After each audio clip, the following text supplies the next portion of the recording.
போனவருடைய வாரிசுகளில் ஒருவர்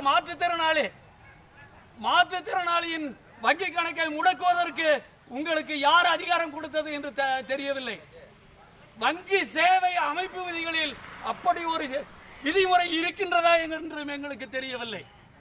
அதை போன்று வங்கியில் கணக்கு வைத்துள்ள அந்த வாரிசுதாரர்களின் கணக்கு முடக்கப்பட்டிருக்கிறது. வாரிசு கடன் பெற்றவர்களுடைய ஜாமீன்தாரர் 2 பேர்களின் கணக்குகள் முடக்கப்பட்டிருக்கிறது. தனிநபர் கடன் என்கின்ற ஒன்றை வங்கி மேலாளர் முன்னிலைப்படுத்துகிறார்.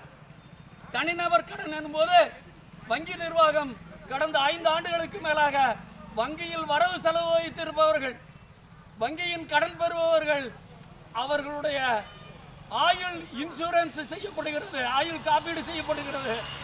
அப்படி காப்பீடு செய்யப்பட்டிருந்தால் இறந்து போனவர் இந்த காப்பீடு என்னவாயிற்று என்று நாங்கள் கேட்கின்றோம். அதை போன்று ஒரு கணவன் தன்னுடைய மனைவியின் பிரசவத்திற்காக வெளியூரில் இருந்து பணம் அனுப்புகிறார். பணம் எடுப்பதற்கு வருகின்றார்கள். பணம் வரவில்லை என்று சொல்லுகின்றார். பணம் வரவில்லை என்று சொன்னாலும் வங்கியில் இருந்து பணம் எடுத்ததாக பணம் எடுக்க வந்தவர்களுடைய தொலைபேசிக்கு கைபேசிக்கு தகவல் செல்கிறது.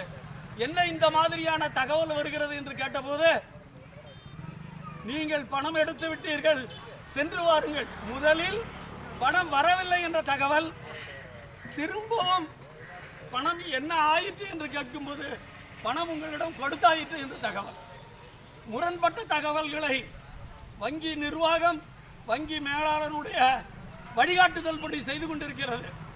கடந்த ஓராண்டுகளுக்கு மேலாக ஸ்டேட்மெண்ட் என்று சொல்லப்படும் மாதம் தோறான வரவு செலவு வங்கி கணக்கு வைத்திருப்பவர்களுக்கு பதிவு செய்யப்படவில்லை என்பதை இந்த நேரத்தில் சுட்டிக்காட்ட விரும்புகின்றேன். மதிப்பிற்குரிய வங்கி மேலாளர் அவர்கள் இந்த ஆர்ப்பாட்டத்தை அலட்சியப்படுத்தாமல் இறந்து போனவரின் கடனை அவர் இருக்கும்போது பெற்றது போல் தவணை முறையில் பெற்றிட வழிகாணுங்கள். ஜாமீன்தாரர்களுடைய முடக்கப்பட்ட கணக்குகளை உடனடியாக செயல்படுத்த வையுங்கள் என்று கேட்டு, நீங்கள் இதனை செய்யாவிடில் இந்திய கம்யூனிஸ்ட் கட்சியின் போராட்டம், இந்த கண்டன ஆர்ப்பாட்டம் இத்தோடு நில்லாமல் தொடர் போராட்டமாக, முற்றுகை போராட்டமாக, மறியல் போராட்டமாக மாறும்.